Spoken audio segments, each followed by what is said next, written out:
Alrighty. It's a brand new day. Alright, no it isn't. It's the same old day it was when I woke up. But anyways. Cracked open this thing. Let's see, this was like an anthologies box or something. It had a handful. Well, I originally got it. It had a handful of random cards from all over the place. I mean, some of the illustrations on the box I recognize. The Wretched, Dance of the Dead. I want to say that's Minion of Tavashat. That's some kind of a Guardian thing or another. Oh, look at that. Dance of the Dead, Guardian Beast. Yeah, there we go. Minion of Tavashat, the Wretched. And somewhere on this box is Nether Shadow and Lich and Juzum Jin. There's Juzum. There's Lich. Thump. And there's Nether Shadow. Yay. So anyway, I cracked the box open and, ooh. I don't think this box is going to be used anymore. Oh well. And, two big stacks of, Odyssey block commons. Most of it was commons. A couple of uncommons tossed in here. A lot of 6th and 7th. Next biggest stack was like 6th and 7th edition, and a little bit of Masks block. Urza's like 4 or 5. Literally a handful of cards from Tempest. There's 7 cards. That's an opening hand, man. Woohoo! A couple of cards from Mirage, and a bunch of stuff from Beatdown and Deckmasters boxes. But with all this stuff I came across, I want to talk a moment about cheap burn cards. Not like the X-based burn cards, but the cheap ones. Because the X-based ones aren't really cheap. They're not terrifically mana efficient. They're nice at what they do. I'm not going to deny that. Not in the slightest. But today I'm going to talk about the cheap ones. Because I turned up a bunch of them, especially in the beatdown box. Lightning Bolt. That's your classic. That's your bread and butter. It's been around for ages. They took it out in 5th edition. It wasn't in 5th, 6th, 7th, 8th, 9th, or 10th editions. They brought it back in M11 with some awesome flavor text. Flavor text went absent in M12. Oh well, I mean, the M11 flavor text was very appropriate to the fact that it had been reprinted for the first time in ages upon ages. It's probably the most damage efficient card you're likely to come across. I mean, at least for non-creatures. I mean, you're looking at 1 mana for 3 damage to any target. Then in Ice Age, originally, they printed Incinerate.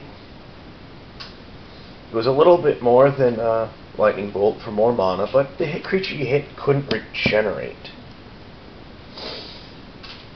I mean, that was nice. It usually didn't make a difference. Regenerators were pretty uncommon. That's what it is.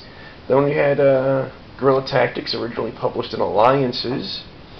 It was an interesting little card because it was significantly less mana efficient than the other two. It was 2 mana for 2 damage to a single target, with no specials attached to it. However, if a spell or an ability, an opponent controlled made you pitch it, you could play it for free and do 4 damage. That was nice. And then, when 5th edition rolled around and they stopped printing Lightning Bolt, originally printed in Weatherlight, shortly after we have Thunderbolt, which was kind of sort of meant as a replacement. 3 to a player or 4 to a creature with flying. A lot of people were nuts about it when it first saw print. They're like, alright, it's the replacement for Lightning Bolt, blah blah blah blah blah. And it did see tournament play because at the time you were still seeing like good sized flyers on the board and whatnot.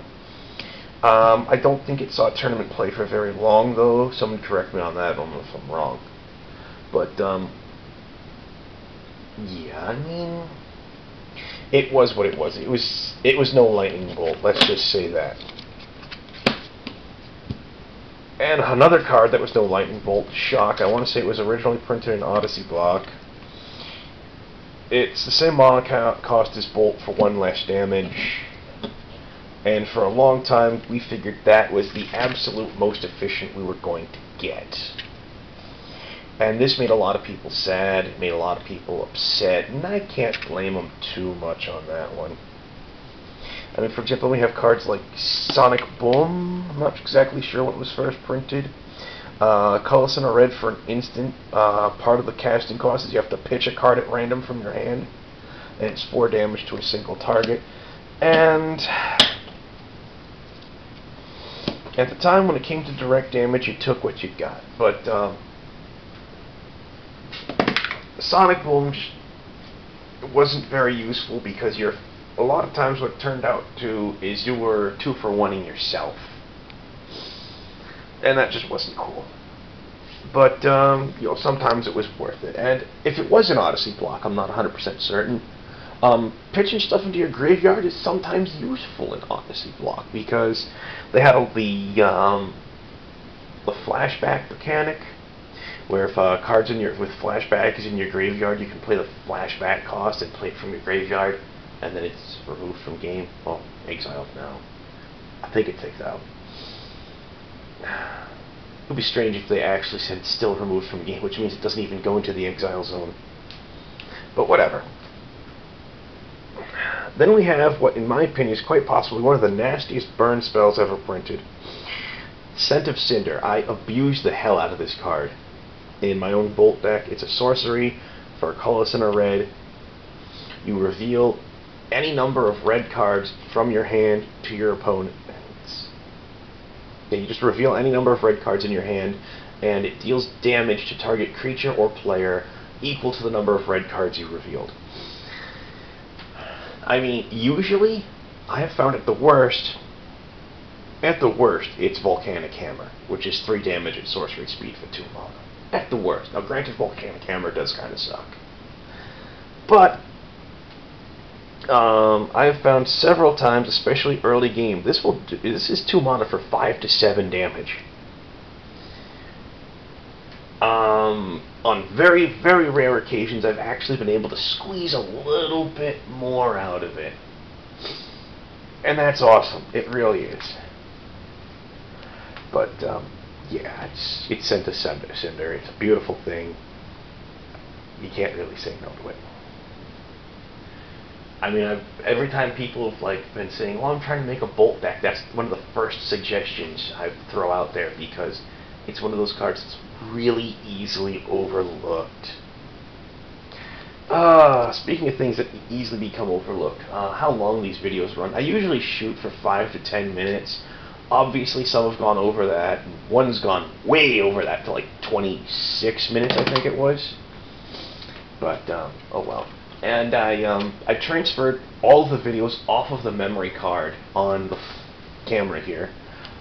It used to be I was just loading them straight from the memory card onto YouTube. And I finally backed them up onto the hard drive on my computer and erased them off of the memory card. And it was 13.9 gigs. That's a lot of space. I mean, and then I stop and I think about it, and I'm like, I've put together, I've thrown enough these videos up, overall length, to make a 2-hour, 2.5-hour movie, something like that. It would be one of the most boring movies in creation, but hey, you know, it could be done! It could be done! Jeez.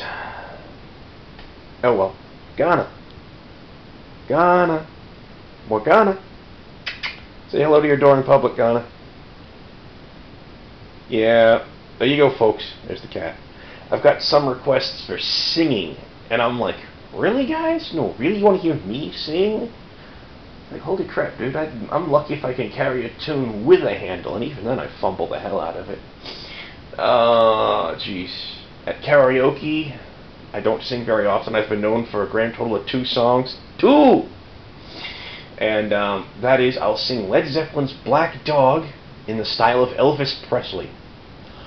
Hey, mama said the way you move, gonna make you sweat, gonna make you groove. And, I'm not a particularly good singer. I mean, honestly, the reason why I do that is because I'm inspired by Dred Zeppelin on that one. And it's just like, hey, what do you want? It's cute, it's fun, it screws with people's heads who haven't heard it before. It's nice. That and, every once in a blue moon I'll do the Monster Mash because one of my friends threw it up totally at random for me, and I'm like, what's going on? What are you setting me up for? What is this? I didn't request to put up the song tonight. I go up and I pick up the mic, and then I see the song starting up, and I'm like, okay. Alright, I think I can do this. And then I belted it out. It turns out I have a really good voice for that song, too. I was working in the lab late one night when my eyes beheld an eerie sight. A monster from its slab began to rise, and suddenly, to my surprise, he did the mash. He did the Monster Mash. But, yeah. Then, of course, like a couple weeks later, they throw me up for Flying Purple People Eater, and I'm like, I did not know that song at all. I didn't know the rhythm at all, and I just slaughtered it horribly. And I'm sitting there like, I don't really know this song, and I'm like, Monster Mash, you know, it's just like, I go up there, they ambushed me with it. It was an ambush. And, oh, jeez. Oh. And it could have turned out really ugly, but I knew the rhythm of the song, even though I didn't know all the words off the top of my head. But it was a modest enough pace that I could pull it off. And it was pretty cool. Flying Purple People Eater, I didn't know the word. I did not know any of the words. I did not know the rhythm of the song. I'd only heard it maybe 2 or 3 times in my entire life. And I'm like, oh, you're bagging me, really? Oh, well. Speaking of things that need to be bagged, I'm going to be going out and doing laundry tonight, grabbing something to eat on the way out. So I'm going to end this video, shuffle this stuff away, and go about my business. And I'll catch you guys some other time. Be good, peoples.